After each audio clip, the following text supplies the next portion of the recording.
আৰু এই মাহটোত অলপমান জুলাই হওক, আগষ্ট হওক, ছেপ্টেম্বৰ মাহ হওক, এই মাহকেইটাত অকণমান চেঞ্চিটিভ হয়।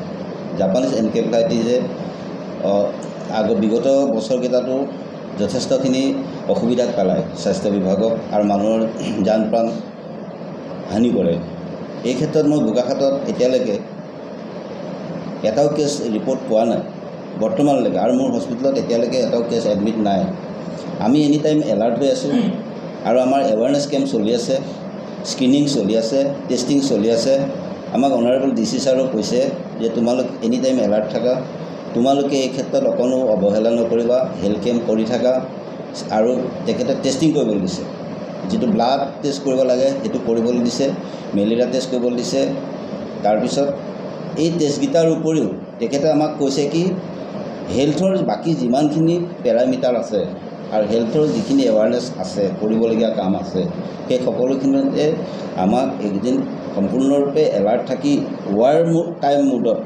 ৱাৰ মুডত কাম কৰিবলৈ কৈছে। বৰ্তমান কিন্তু আমাৰ ইয়াত এটাও কেছ মই এতিয়ালৈকে পোৱা নাই। নাই, প্ৰথম কথা হ'ল কি জ্বৰটো আহে, জ্বৰটো অত্যন্ত বেছি হয়। জ্বৰটো যেতিয়া মূৰত উঠি যায় তেতিয়া তেখেতে কি হয়, কোনোবা এটা পেচেণ্টে ভুল বকিবলৈ আৰম্ভ কৰে, মানে মেণ্টেল ষ্টেটাছটো অলপ ডিটৰিয়েট কৰে আৰু বমি কৰিব পাৰে। এইকেইটা প্ৰাৰম্ভিক চিম্পটম।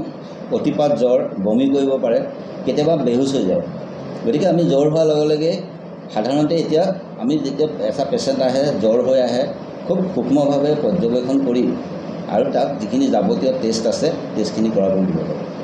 আৰু লগতে আমি ভেকচিনেশ্যনটো লৈছে নাই মানুহজনে বা বাচ্চাটোৱে, এই বস্তুটোৰ ওপৰত নজৰ দিব লাগিব। আমি এনকুৱাৰী কৰিব লাগিব, সুধিব লাগিব যে আপোনালোক ভেকচিন লৈছিলে নাই। তাৰপিছত কিছুমান প্ৰাৰম্ভিক কাম আছে কি আঁঠুৱাটোৰ তলত শুবলৈ ক'ব লাগিব, আঁঠুৱা ব্যৱহাৰ কৰিবলৈ ক'ব লাগিব, আৰু মহৰ কামোৰৰ পৰা নিজকে যিমান পাৰে ছেফটি পইণ্টত ৰাখিব লাগিব। তেতিয়াহ'লে আমি বহুতখিনি সাৱধানতা যদি অৱলম্বন কৰোঁ এই বেমাৰটোৰ পৰা বাচি থাকিব পাৰিম।